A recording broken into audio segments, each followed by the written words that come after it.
Bonjour à toutes et à tous. Dans cette vidéo, on va continuer à explorer l'anatomie du muscle trapèze et cette fois, on va s'intéresser à sa topographie, c'est-à-dire les rapports qu'il va nouer avec les structures environnantes, que ce soit les muscles, les articulations, les os, mais aussi les artères, les veines, les nerfs et les tissus, on va dire, de soutien, tissus cutanés, etc.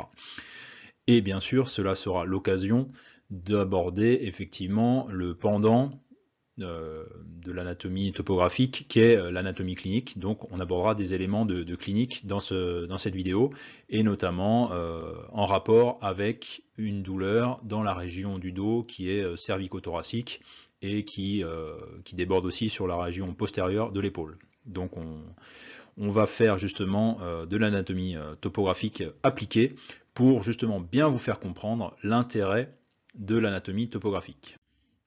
En effet, quand on apprend l'anatomie, c'est toujours mieux, enfin quand on apprend quelque chose de manière générale, c'est toujours mieux de savoir pourquoi on apprend tel ou tel cours, tel ou tel aspect d'une problématique. Eh bien, tout simplement, pour l'anatomie topographique, l'intérêt est double. Donc il y a tout d'abord un intérêt diagnostique, c'est-à-dire que quand le patient va se présenter à vous, effectivement, il va vous décrire une douleur avec ces mots dans une certaine région topographique et ça sera à vous ensuite de faire la traduction pour savoir effectivement quelle est la structure qui souffre. Donc effectivement cela passera par l'examen clinique, tout d'abord avec une anamnèse, c'est-à-dire un interrogatoire où vous allez poser des questions à la personne qui vous consulte pour savoir effectivement pour en savoir plus, pour identifier un petit peu plus ce qui l'amène, entre guillemets. C'est-à-dire la douleur du patient, elle sera toujours interprétée de manière très subjective, et c'est vous qui allez chercher, par l'anamnèse et l'examen clinique, à l'objectiver, c'est-à-dire à identifier la cause, ou les hypothèses causales les plus probables dans cette situation-là. Et du coup, effectivement, la connaissance de la région topographique qui amène le patient à consulter, imaginons que là on a une vue antérieure du creux axillaire ici, imaginons que le patient vienne avec une douleur sur la zone du creux axillaire, et bien effectivement votre connaissance de la topographie du creux axillaire, que ce soit au niveau du système locomoteur, donc les muscles, les articulations, les os, mais aussi au niveau viscéral, au niveau vasculaire et nerveux, sera essentiel pour identifier éventuellement la cause réelle de cette douleur. Est-ce que c'est une douleur vasculaire? Est-ce que c'est une douleur nerveuse? Est-ce que c'est une douleur musculaire ou tendineuse? Est-ce que c'est une douleur articulaire? Est-ce que c'est une douleur d'une bourse, d'une bursite par exemple? Donc les possibilités sont multiples et c'est uniquement en connaissant bien l'anatomie topographique de la région, entre autres choses, parce qu'il y a d'autres choses à savoir d'un point de vue clinique, mais c'est seulement avec cette connaissance-là que vous arriverez à décortiquer et à objectiver les sensations subjectives du patient.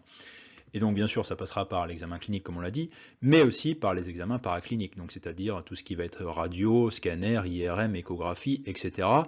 Là, effectivement, la connaissance de l'anatomie topographique est essentielle. On voit bien que, par exemple, sur une radio, tout simplement, où tous les éléments superposés sont en 2D, effectivement, la connaissance de la topographie est importante, et ça se vérifie encore plus avec tout ce qui est scanner ou IRM, où justement, en plus, on a des coupes horizontales, des coupes sagittales, des coupes parasagittales, etc., parfois au millimètre près, donc effectivement, ou tous les centimètres.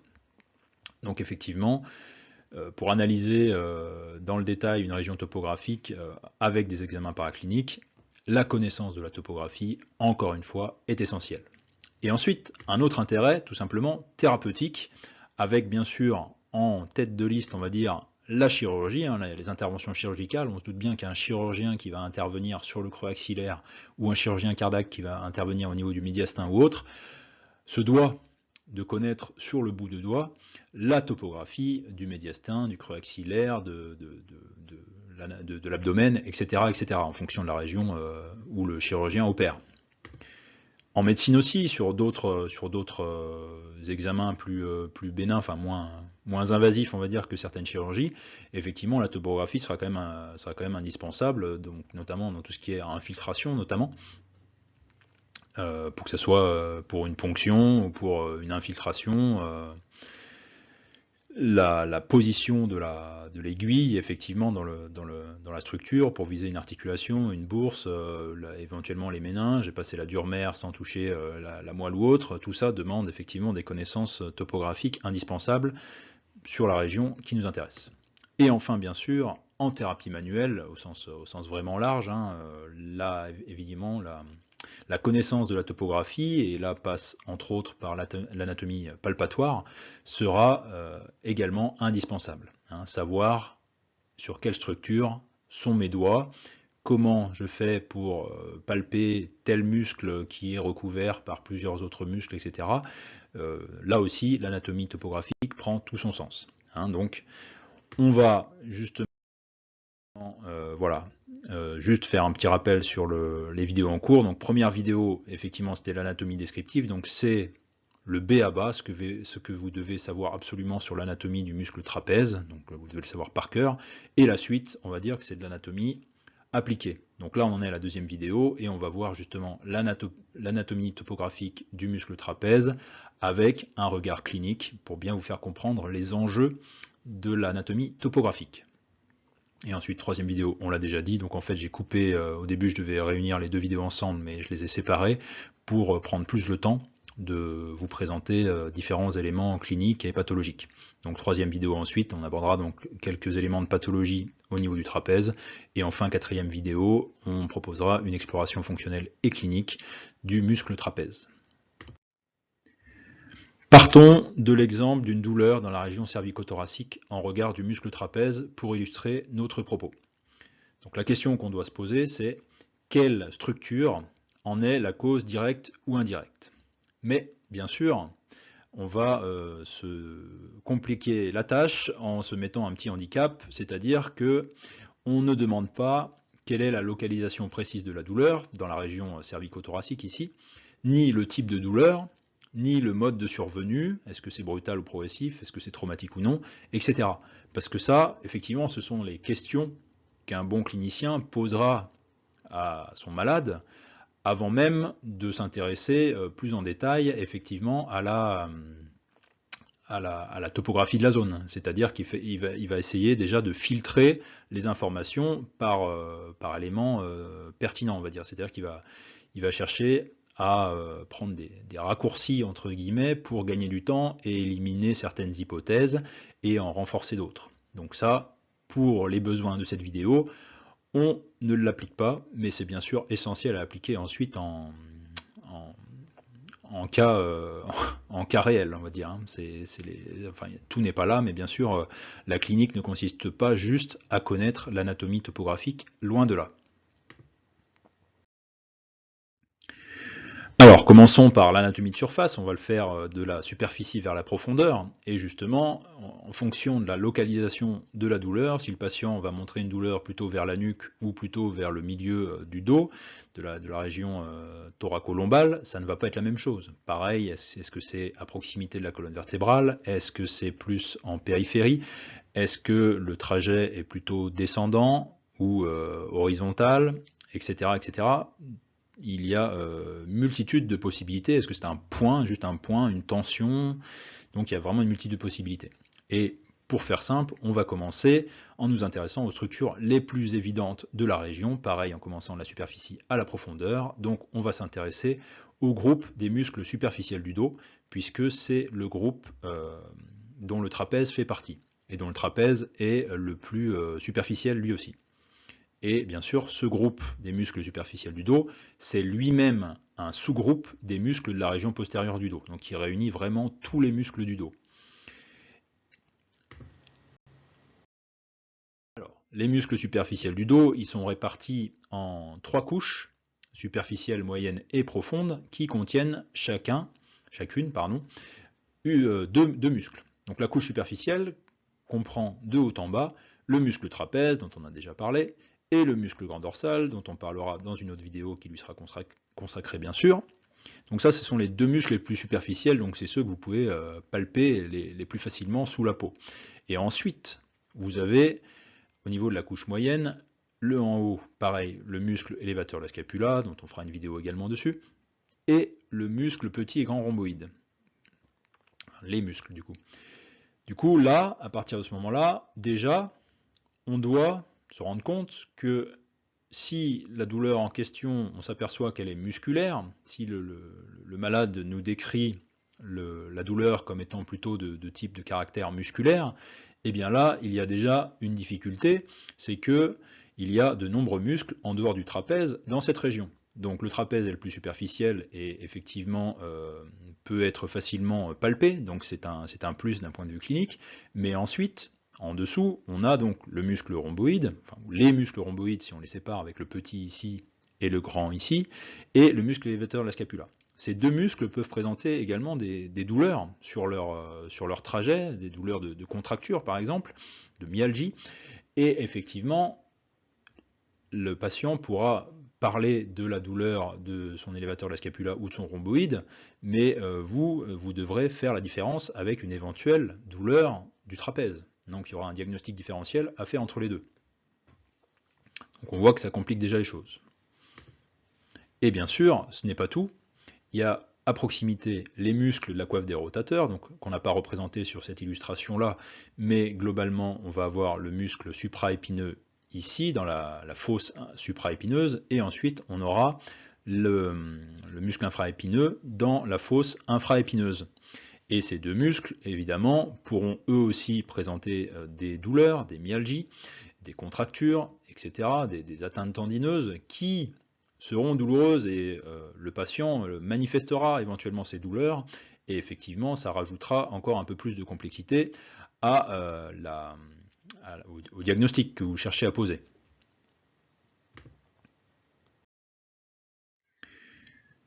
On continue parce que ce n'est toujours pas fini. En dessous de la couche moyenne, donc constituée par le muscle élévateur de la scapula et les muscles rhomboïdes, qui sont encore présents à gauche ici, mais qu'on a réséqué à droite, eh bien on a la couche profonde. Et la couche profonde est constituée elle aussi de deux muscles, à savoir le muscle dentelé postéro-supérieur, situé ici, avec 4 digitations, et le muscle dentelé postéro-inférieur. Ces deux muscles sont réunis entre eux par une aponévrose qui va venir recouvrir elle aussi d'autres muscles. Donc on se rend compte qu'effectivement, là aussi, si on a une douleur, imaginons sur ces muscles présents, eh bien effectivement, le patient aussi pourra s'en plaindre et décrire une douleur dans la région cervico-thoracique qui, elle, ne sera pas trapézienne, ni rhomboïde, ni liée à l'élévateur de la scapula, mais qui pourra être celle d'un dentelé postéro-supérieur, dans l'absolu. Et donc voilà, là on a une vue des fameux muscles dentelés postéro-inférieurs qui sont réunis entre eux donc par cette aponévrose qui recouvre elle-même la masse des muscles thoraco-lombo-sacrés.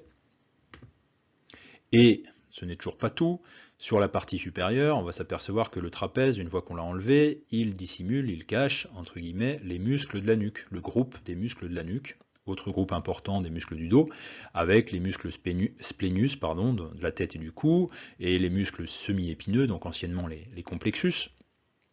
Et pareillement, ces muscles-là pourront présenter des douleurs, des contractures, etc., qui, encore une fois, brouilleront les pistes et nécessiteront donc de discriminer quel muscle est responsable de la douleur que le patient décrit. Et enfin, donc, une fois qu'on a retiré les muscles postéro supérieurs et inférieurs ainsi que l'aponévrose, on voit donc la masse des muscles thoraco-lombo-sacrés. Et effectivement, bon, on ne va pas rentrer dans le détail de leur anatomie ici, mais on s'aperçoit effectivement qu'ici aussi, on peut avoir des contractures ou des myalgies musculaires, enfin des myalgies, oui, forcément elles sont musculaires, et effectivement, là aussi, ça complexifie le diagnostic final. Et bien sûr, on a aussi les muscles intercostaux ici, et en haut, on a aussi également un petit mot sur les muscles vermiens, qui sont vraiment à la base du crâne ici, et avec les muscles obliques supérieurs et inférieur, enfin supérieur ici et inférieur ici, et ensuite les muscles petits et grand droit postérieurs de la tête. Donc maintenant, on retire tous les muscles du dos pour n'apercevoir que le thorax, le rachis thoracique, le rachis cervical et la ceinture scapulaire, ainsi que la base du crâne. Et là aussi, on peut avoir différentes causes de douleur. Donc des causes articulaires, une entorse vertébrale par exemple, ou une entorse costo-vertébrale. Alors là, ce sont des hypothèses de thérapeutes manuels qui font pas pour l'instant consensus, donc on a plusieurs appellations effectivement. Bon, là j'emploie le terme d'entorse vertébrale, mais on peut parler de subluxation vertébrale, de dysfonction vertébrale, de grippage vertébral. Il y a énormément de noms différents qui recouvrent une même réalité supposée, on va dire, hein, qui effectivement est une théorie centrale de beaucoup de thérapies manuelles. Et à côté de ça, on a également possiblement une articulation scapulo-thoracique, donc la cysarcose, qui peut être dysfonctionnelle, mais là on est plus en lien avec effectivement les tissus, les plans musculaires, les plans cellulo-graisseux de glissement, qui sont situés entre le thorax et la scapula ici. Donc c'est pas exactement, enfin c'est articulaire dans le sens où effectivement l'articulation scapulo-thoracique est une articulation du coup, mais effectivement c'est différent dans le sens où ce ne sont pas les éléments osseux ou articulaires qui sont en jeu ici, mais beaucoup plus les tissus mous qui sont entre les deux. Par contre, au niveau osseux, on peut également avoir des causes un peu plus problématiques, à savoir une fracture vertébrale, ou un tassement vertébral qui peut donner des douleurs aussi dans la région cervico-thoracique, des fractures ou des fêlures de côte, des fractures de la scapula, plus rares mais qui existent aussi, et d'autres pathologies, comme par exemple là ici j'ai pris l'exemple d'une tumeur osseuse, hein, imaginons une métastase qui vient se mettre au niveau d'une vertèbre thoracique suite à une complication d'un cancer du sein ou autre, d'un cancer bronchique, et effectivement cela posera un certain problème, effectivement, cela entraînera possiblement des douleurs dans la vertèbre en question, hein. Et après, il y a plein d'autres pathologies aussi qui peuvent avoir des répercussions, par exemple une maladie de croissance comme la maladie de Scheuermann. Mais ce n'est toujours pas tout, c'est-à-dire que là, on a juste abordé les douleurs possibles d'un point de vue du système locomoteur, mais le corps ne se résume pas au système locomoteur, ça serait trop simple. Donc effectivement, on a aussi des douleurs qui peuvent être d'origine viscérale ou organique, avec notamment ici, là, on a une coupe horizontale passant par une vertèbre donc assez basse en dessous du cœur, puisqu'on aperçoit l'aorte ici et la veine cave inférieure. Donc effectivement, là, on est plus sur les dernières vertèbres thoraciques. Et eh bien, en fonction de l'étage où on se trouve, on va avoir par exemple, si on est un peu plus haut, ben, on aura le cœur et les poumons, mais ici on va dire qu'on est au niveau de l'estomac. Et il est connu effectivement que certains ulcères d'estomac provoquent des douleurs projetées dans la zone de la région cervico-thoracique. Alors bien sûr c'est beaucoup plus au niveau thoracique, au niveau interscapulaire, mais c'est très fréquent, c'est une douleur projetée, donc les viscères aussi peuvent avoir des répercussions sur une zone topographique.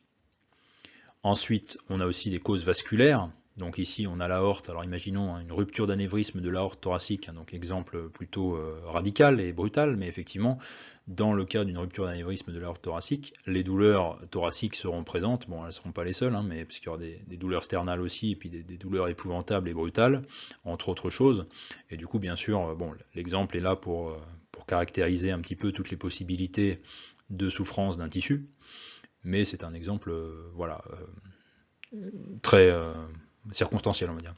Enfin, fort heureusement, c'est très rare.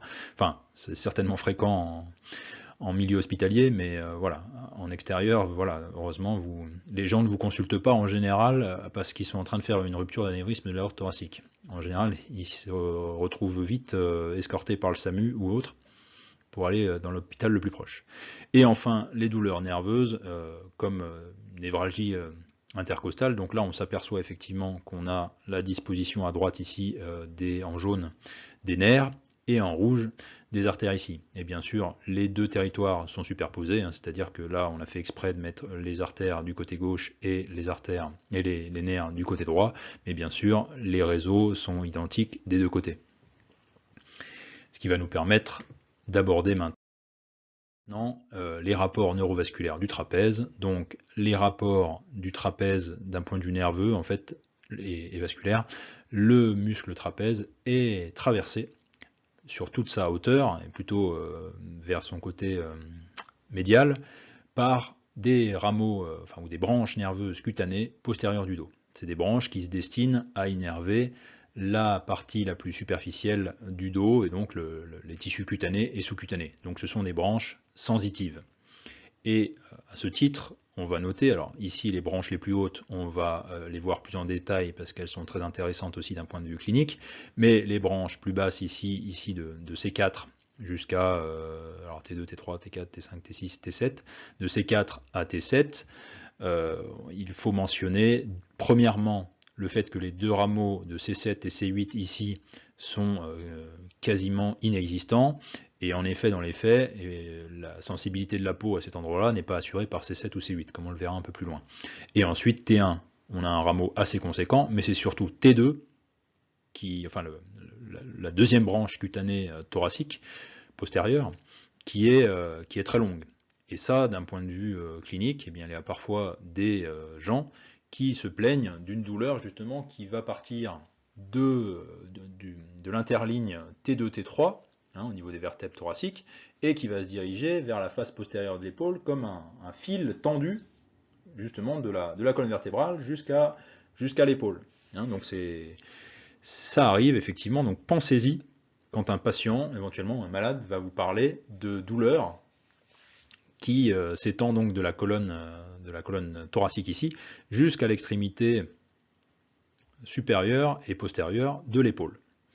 Donc ce rameau est beaucoup plus long que les autres, mais le principe est le même pour les autres, bien sûr. Et en plus de ces rameaux nerveux, on aura des rameaux perforants artériels et veineux qui passeront avec. Et à droite, on a le pédicule vasculo-nerveux du muscle trapèze. Donc le nerf spinal accessoire, ou le 11, ici, qui va cheminer à la face postérieure du trapèze, accompagné de ses vaisseaux, donc les artères et veines cervicales transverses, qu'on appelle aussi scapulaire postérieur. Et le nerf spinal accessoire est un nerf moteur, c'est-à-dire qu'a priori, il ne présente pas de douleur névralgique. Sinon, peut-être qu'il y aurait une symptomatologie à base de douleur qui s'étend du sommet de la nuque, enfin d'une partie de la nuque, jusqu'au milieu du dos, de manière verticale et légèrement décalée du côté concerné. Mais comme le nerf spinal accessoire est un nerf moteur, eh bien, il n'est pas sujet aux névralgies a priori. Et ensuite, artères et veines cervicales transverses donc vascularisent le muscle aussi à sa face postérieure. On revient sur la partie haute du muscle trapèze avec donc en fait les nerfs qui vont innerver l'extrémité postérieure de la tête, à savoir le nerf grand occipital d'Arnold. Donc quand on parle de névralgie d'Arnold ou d'Arnoldite, on fait allusion à ce nerf-là, ou à celui-là, parce qu'il y a un grand nerf d'Arnold, et il y a un petit nerf d'Arnold, et il y a également un troisième nerf occipital d'Arnold. Et donc effectivement, le grand nerf occipital d'Arnold traverse l'insertion aponévrotique d'origine du muscle trapèze, faisceau supérieur, et également le troisième nerf occipital. Donc ils sont deux branches postérieures du nerf rachidien correspondant, enfin des nerfs rachidiens correspondants. Donc là on voit les branches postérieures ici qui émergent à la partie de la nuque, des muscles de la nuque, qui vont traverser ces muscles et effectivement venir traverser le trapèze, comme on l'avait vu sur la coupe horizontale du trapèze, pour venir rejoindre les tissus sous-cutanés et cutanés du cuir chevelu de la partie postérieure de la tête et de la base de la partie toute supérieure de la nuque. Et donc ensuite ces deux branches-là, donc à savoir le nerf petit occipital d'Arnold et le nerf grand auriculaire, eux proviennent du plexus cervical, donc c'est-à-dire des branches antérieures des nerfs rachidiens correspondants, ici de C1 à C4. Et à savoir qu'effectivement, la branche de C1, elle, est uniquement motrice, donc ne donne pas de nerfs sensitifs, parce que là aussi on est sur des nerfs uniquement sensitifs ici. Enfin, les rameaux perforants sont sensitifs, et les rameaux musculaires, eux, sont restés dans le corps des muscles pour les innerver. Donc, ce qu'on vient de voir, au niveau de la répartition des nerfs, en tout cas les branches cutanées postérieures, cela a une répercussion sur la peau. Donc là, on aperçoit effectivement la répartition tronculaire de l'innervation cutanée. C'est-à-dire que chaque branche nerveuse qui arrive à la peau, à un segment de peau, va délimiter un territoire d'innervation pour la sensibilité de la peau.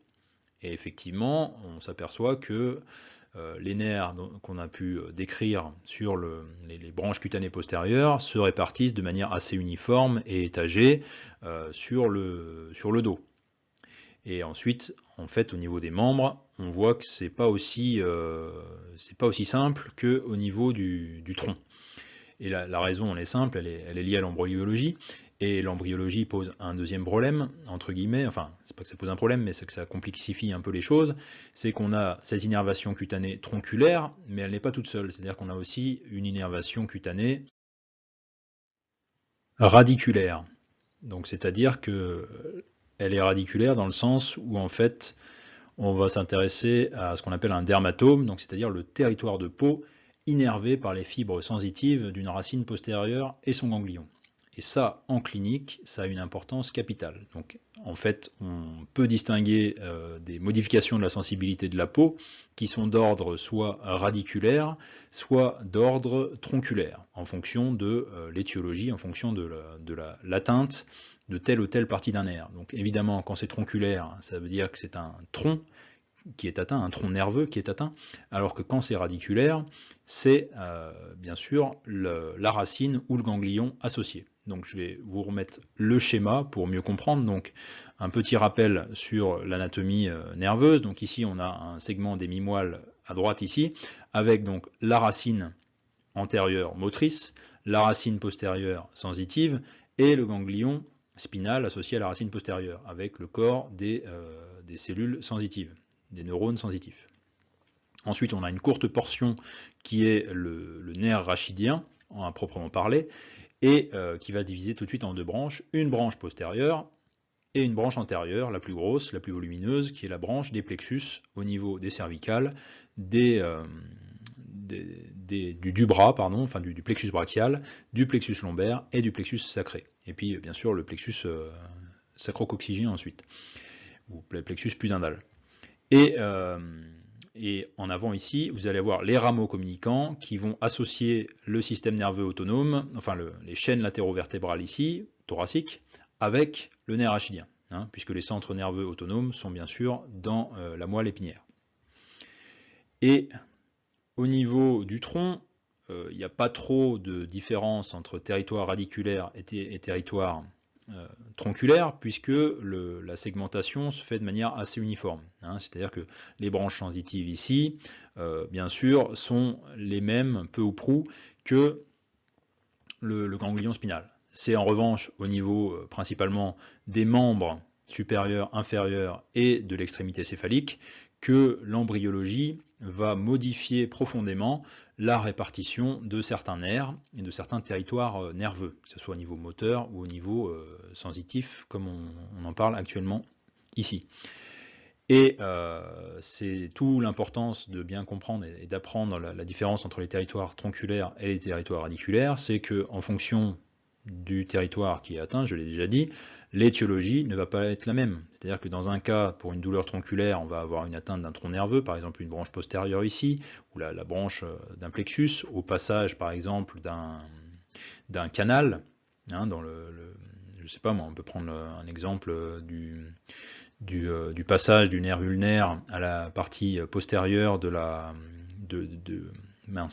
l'épitroclé.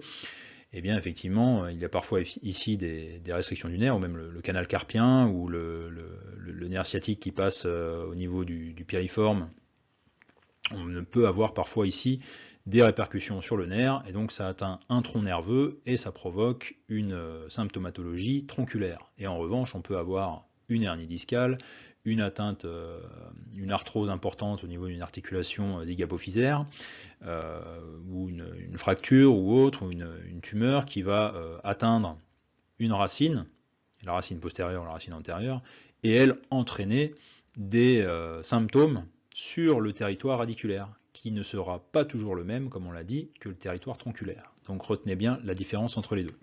Et si vous voulez en savoir plus sur les dermatomes, je vous invite à lire cette étude, An Evidence-Based Approach to Human Dermatomes, de Lee, McPhee and Stringer, voilà, qui fait un petit peu un état des lieux des connaissances sur les différents dermatomes. Parce que comme si ça ne suffisait pas, les auteurs ne sont pas forcément d'accord sur la répartition des dermatomes. Donc à savoir qu'il y a plusieurs planches de dermatomes, et celle-ci, donc cette étude, propose une cartographie des dermatomes basée sur les preuves scientifiques. Donc c'est une référence, donc n'hésitez pas à vous en servir.